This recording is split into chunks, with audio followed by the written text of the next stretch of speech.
नमस्कार साथियों, Suresh commerce classes के ऑनलाइन चैनल में आपका स्वागत है। मैं सुरेश कुमार आपको पिछले वीडियो के माध्यम से यह बताया था कि बिहार बोर्ड के द्वारा किस तरह के क्वेश्चन पूछे जाते हैं और उस क्वेश्चन के माध्यम से हम लोग बीएसटी को पढ़े थे। बीएसटी में कुल 30 टॉपिक बताए थे कि 30 टॉपिक पढ़ना है। उस 30 टॉपिक में सबसे पहला टॉपिक हम लोग आज प्रबंध पढ़ेंगे। तो आप डायरेक्ट प्रबंध भी कह सकते हैं, प्रबंध एक परिचय भी कह सकते हैं। तो इस प्रबंध के अंतर्गत हम कुल 6 टॉपिक पढ़ेंगे। उस 6 पॉइंट को पढ़ेंगे। पहला, प्रबंध से आप क्या समझते हैं। दूसरा, प्रबंध के उद्देश्य। तीसरा, प्रबंध के स्तर। चौथा, प्रबंध के कार्य। पांचवा, प्रबंध की विशेषता, प्रबंध के महत्व। इस तरह से हम लोग क्या करेंगे, प्रबंध की विशेषता, ये पूरे टॉपिक को कवर करेंगे। तो आइए बिना देर किए हम लोग चलते हैं और सबसे पहला पॉइंट डालते हैं, प्रबंध क्या है। प्रबंध क्या है या प्रबंध से आप क्या समझते हैं। तो इसको सबसे पहले एक एग्जाम्पल के तौर पर समझते हैं। माने कि यह एक संगठन है जिसमें 10 लोग काम करते हैं। 10 लोग काम करते हैं। इन लोगों के द्वारा जो काम किया जाता है, मानते हैं कि हमको कपड़ा बुनना है या कपड़ा बनाना है। कपड़ा बनाना है तो कपड़ा बनाने के क्रम में जब हम कपड़ा बनाएंगे तो हमें 2 चीज़ की ज़रूरत होगी। पहला तो सबसे पहले एक क्या चाहिए, मशीन चाहिए। और दूसरा, मशीन के बाद क्या चलेंगे, मजदूर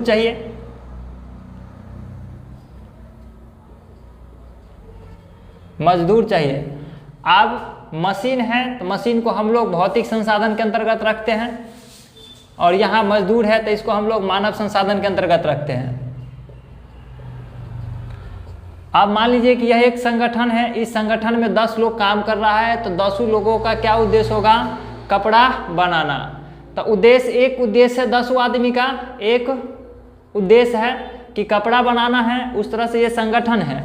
इस संगठन के द्वारा इस संगठन के द्वारा एक उद्देश्य निर्धारित हुआ है। तो निर्धारित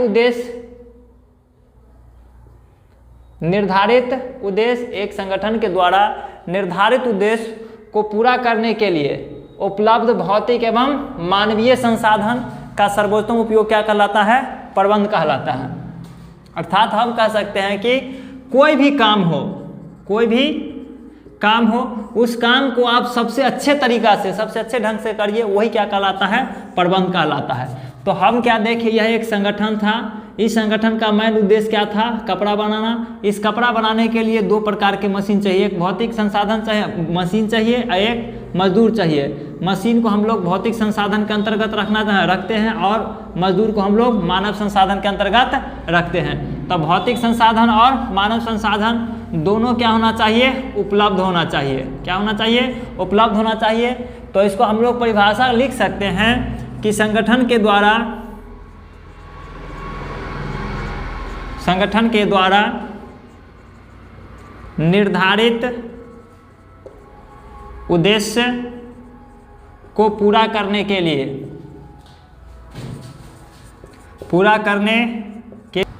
तो इस तरह से हम इसकी परिभाषा लिख सकते हैं। इस तर्क के आधार पर एक परिभाषा बनाए हैं। उस परिभाषा से हम लोग समझ सकते हैं कि एक संगठन है, उस संगठन के द्वारा निर्धारित उद्देश्य को पूरा करने के लिए उपलब्ध भौतिक एवं मानवीय संसाधन का सर्वोत्तम उपयोग क्या कहलाता है, प्रबंध कहलाता है। मतलब एक फैक्ट्री में, एक कारखाना में, एक संगठन में एक समूह होता है। उस समूह में जितने भी व्यक्ति हैं, जितने भी कार्य चीज होंगे, वो 2 भागों में बटेंगे। एक भौतिक संसाधन में, दूसरा मानवीय संसाधन में। और इस दोनों संसाधन का सबसे सर्वोत्तम उपयोग क्या कहलाता है, प्रबंध कहलाता है। अर्थात हम दूसरे शब्दों में कह सकते हैं कि कोई भी कार्य हो, जो भी कार्य हो, उस कार्य को आप अच्छे तरीकों से कीजिए, सबसे बढ़िया तरीकों से कीजिए, वही क्या कहलाता है, प्रबंध कहलाता है। प्रबंध कहलाता है किसी भी कार्य को अच्छे तरीकों से करने की कला को क्या कहते हैं, प्रबंध कहलाता है। प्रबंध एक कला एवं विज्ञान दोनों होता है। प्रबंध कला एवं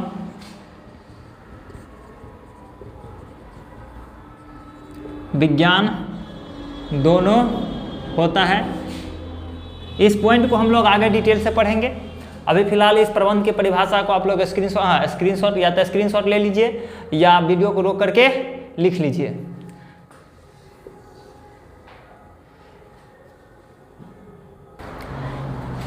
और आप देखते हैं तो इस तरह से प्रबंध की परिभाषा हम लोग समझें कि एक संगठन है, उस संगठन के द्वारा निर्धारित उद्देश्य को पूरा करने के लिए उपलब्ध भौतिक एवं मानवीय संसाधन का सर्वोत्तम उपयोग हम लोग क्या कहते हैं, प्रबंध कहते हैं। प्रबंध को छोटी परिभाषा में भी कह सकते हैं, किसी भी काम को अच्छे तरीक़ा से करना प्रबंध कहलाता है। और इसी तरह जिस समय प्रबंध की परिभाषा दिया गया था उस समय बहुत सारे विद्वान ने अपने अपने मतों में अपने अपने शब्दों में बहुत सारे विद्वान परिभाषा दिया है। उनमें से हम कुछ विद्वान के नाम पढ़ लेंगे, 2-4 विद्वान के नाम पढ़ लेंगे ताकि हमारी परीक्षा में सहायता मिल जाएगी। तो सबसे पहला पढ़ते हैं हम लोग जॉर्ज आर टेरी के अनुसार। जॉर्ज आर टेरी के अनुसार जॉर्ज आर टेरी क्या कहा है? तो जॉर्ज आर टेरी कहा है कि प्रबंध एक पृथक प्रक्रिया है। प्रबंध एक पृथक प्रक्रिया है जिसमें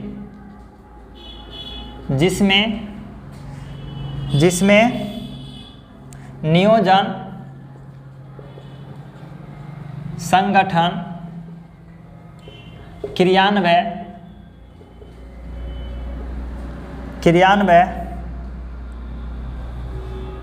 क्रियान्वयन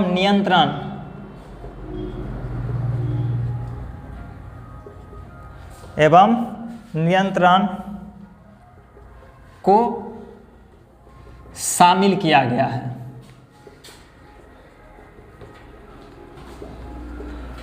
इस विद्वान के हम इस परिभाषा को समझने के आगे जब टॉपिक चलेगा ये ऑटोमेटिक समझ में आ जाएगा कि एक पृथक प्रक्रिया है, बहुत सारे तत्वों से मिलकर बने प्रक्रिया है जिसमें 4 चीज़ सम्मिलित हैं, नियोजन, संगठन, क्रियान्वयन, नियंत्रण को शामिल किया गया है। दूसरी विद्वान के नाम हम लोग पढ़ेंगे।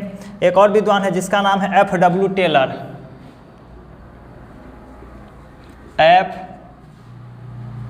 F.W.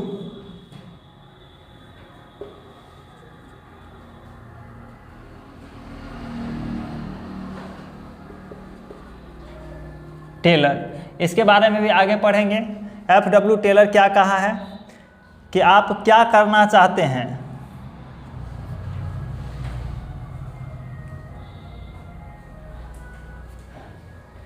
F.W. टेलर ने क्या है कि आप क्या करवाना चाहते हैं और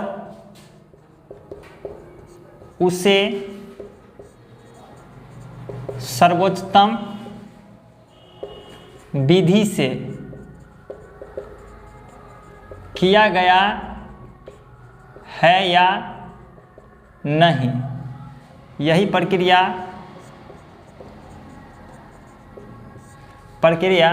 प्रबंध कहलाता है। अगला भी और विद्वान का है, उसमें तो बहुत सारे विद्वान का है लेकिन हम मुख्य रूप से 2 विद्वानों को पढ़ लेंगे। एक और विद्वान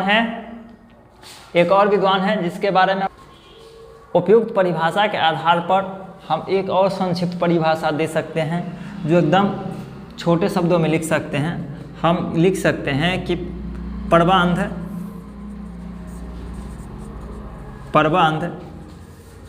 दूसरों व्यक्ति से काम कराने की कला है। तो इस वीडियो के माध्यम से हम लोग जाने कि प्रबंध की परिभाषा कि प्रबंध क्या है। तो प्रबंध को हम लोग जाने हैं कि प्रबंध एक संगठन के द्वारा निर्धारित उद्देश्य को पूरा करने के लिए उपलब्ध भौतिक एवं मानवीय संसाधन का सर्वोत्तम उपयोग क्या कहलाता है, प्रबंध कहलाता है। और प्रबंध की परिभाषा अनेक विद्वानों ने दी है, तो उसमें जोड़ लेंगे हम लोग कि प्रबंध की परिभाषा अनेक विद्वानों ने दी है, जिनमें से कुछ का नाम इस प्रकार है। तब पहला जॉर्ज आर टेरी के अनुसार, तब जॉर्ज आर टेरी कहा है कि प्रबंध एक पृथक प्रक्रिया है जिसमें नियोजन, संगठन, क्रियान्वयन एवं नियंत्रण को शामिल किया गया है। F.W. टेलर कहा है कि आप क्या करवाना चाहते हैं और उसे सर्वोत्तम विधि से किया गया है या नहीं, यही प्रक्रिया प्रबंध कहलाता है। उपयुक्त परिभाषा के आधार पर एक निष्कर्ष हम डाल सकते हैं कि प्रबंध दूसरों व्यक्ति से काम कराने की एक कला है। तो इस वीडियो के माध्यम से हम लोग प्रबंध के परिभाषा पढ़ें, और हमारे वीडियो अच्छा लगे तो चैनल को लाइक कीजिए, सब्सक्राइब कीजिए और शेयर कीजिए। और अगले वीडियो के माध्यम से हम लोग 10 मिनट